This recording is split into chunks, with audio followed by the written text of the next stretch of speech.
Bisa disangkal jika status tuan rumah yang melekat pada Qatar dan Arab Saudi. Di ronde keempat kualifikasi Piala Dunia 2026, zona Asia sangatlah menguntungkan.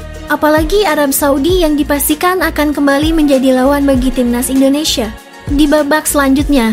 Jika merujuk pada jadwal yang telah ditetapkan AFC, Arab Saudi akan menjadi ujian perdana timnas Indonesia. Pertempuran antara timnas Indonesia melawan Arab Saudi dijadwalkan akan digelar pada tanggal 8 Oktober 2025. Ya, namun di balik itu, Arab Saudi yang tahu bahwa di tanah Arab banyak sekali WNI yang tinggal di sana. Siasat liciknya, Arab Saudi membatasi kuota away supporter Indonesia. Pihak Federasi Arab Saudi tahu bahwa fans Indonesia sangat fanatik. Maka dari itu, Federasi Arab hanya menyediakan 8% saja untuk supporter Garuda.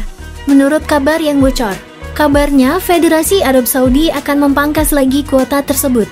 Ya, ternyata Arab Saudi ingin membuat mental para pemain Indonesia hancur.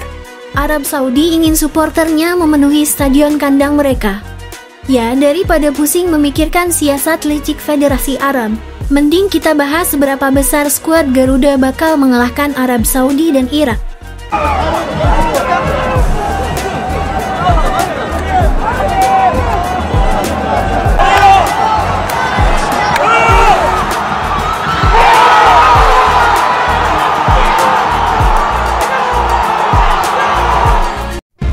Ya, drawing kualifikasi Piala Dunia telah digelar. Tidak ada keterkejutan, tidak ada ketakutan. Karena sejak awal kita sudah tahu, beginilah pola yang selalu mereka mainkan. Sejauh apapun Garuda muda terbang, kita tetap ditempatkan sebagai kuda hitam. Atau lebih ekstrim lagi, hanya pelengkap saja.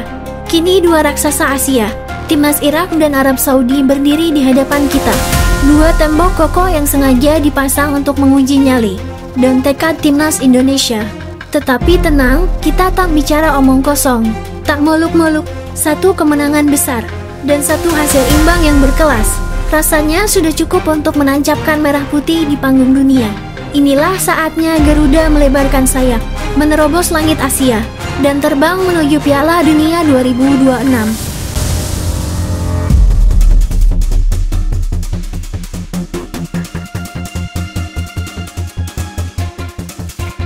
Di sisi lain, setelah drawing banyak pengamat membuat penilaian. Ada yang pesimis, ada yang optimis. Namun satu hal kini menjadi terang. Ronde keempat bukan lagi panggung yang sama dengan ronde sebelumnya. Ini bukan sekedar lanjutan dari ronde ketiga.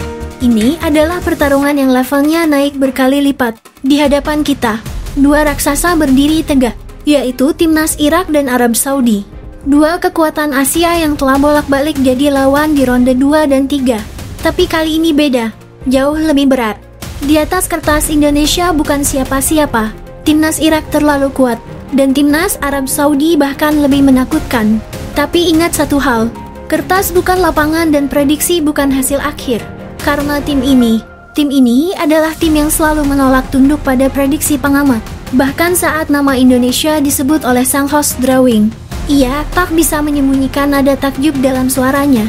Ia berkata dengan lantang, pasalnya Indonesia adalah satu-satunya tim yang tersisa dari ronde pertama hingga mencapai titik ini. Memang menjadi sebuah kontroversi besar. Bagaimana mungkin kualifikasi sepenting ini, yang menentukan siapa yang melaju ke panggung tertinggi dunia sepak bola, justru tak dilaksanakan di tempat yang netral. Arab Saudi bukan hanya dijadikan tuan rumah, tetapi juga ditetapkan sebagai unggulan pertama. Di bawahnya, ada timnas Irak menepati posisi unggulan kedua, hanya karena mereka punya catatan kemenangan lebih banyak atas Indonesia di masa lalu. Dan Indonesia, negeri gila bola ini, negeri dengan stadion yang selalu penuh, bahkan untuk laga uji coba, negeri yang para supporternya mencintai sepak bola melebihi logika dan waktu. Dengan semua itu, kita justru ditempatkan sebagai unggulan ketiga, karena Indonesia selalu dikekang dalam bayang-bayang sejarah dan peringkat FIFA yang memang tak bisa kita banggakan.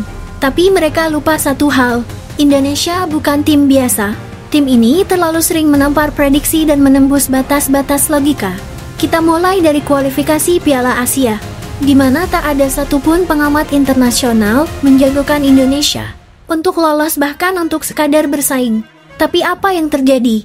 Tim ini tidak hanya lolos ke Piala Asia Qatar, tapi juga melaju hingga babak gugur, menyingkirkan ragu dan menciptakan kejutan. Lalu datanglah jalan terjal di kualifikasi Piala Dunia. Dimulai dari lembah yang paling dalam menghadapi Brunei di ronde awal. Dipandang levelnya bahkan lebih rendah dari negara-negara Asia Tenggara lainnya seperti Malaysia, Thailand, Filipina, dan Vietnam. Karena apa? Karena mereka sudah berada di ronde kedua, tanpa perlu melakukan pertandingan seperti kita. Tapi dari titik itu, Garuda mulai ancang-ancang untuk terbang. Di ronde ketiga, keajaiban datang silih berganti. Kemenangan atas Cina, kemenangan atas Bahrain. Kemudian hasil imbang penuh perjuangan melawan Australia. Hingga kemenangan yang mengguncang dunia. Dengan mengalahkan Arab Saudi dengan skor 2-0 tanpa balas. Apakah ini sebuah kebetulan? Tentu saja tidak.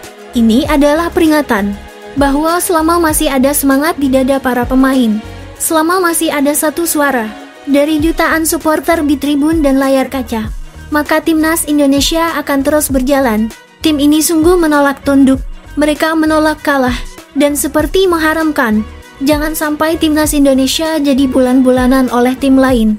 Ya, tim-tim lain itu mungkin unggulan, tapi Indonesia tak semudah itu untuk diabaikan, karena kita semua percaya bahwa kita adalah mimpi buruk yang tak mereka perhitungkan. Tim yang tak pernah diminta hadir tapi selalu bertahan. Tim yang diprediksi tumbang tapi terus melaju. Karena Garuda bukan datang hanya untuk jadi pelengkap, tapi Garuda datang untuk menantang sejarah. Dan hari ini pun tak ada yang berubah. Siapa yang menyangka? Tim yang memulai perjalanannya dari titik paling bawah dari ronde pertama, yang dipenuhi keringat dan keraguan, justru menjadi tim yang kini berdiri gagah di ronde keempat, di mana di panggung penentuan sebelum ke Piala Dunia. Ronde yang hanya menyisakan sedikit tempat, hanya untuk mereka yang benar-benar siap bertarung habis-habisan, demi satu tiket menuju arena terkuat sepak bola dunia. Tak masalah kita diremehkan, tak juga gentar ketika kita dipandang sebelah mata. Pakar boleh mencibir, algoritma boleh mengabaikan, statistik pun silahkan saja mencoret nama Indonesia dari daftar calon pemenang.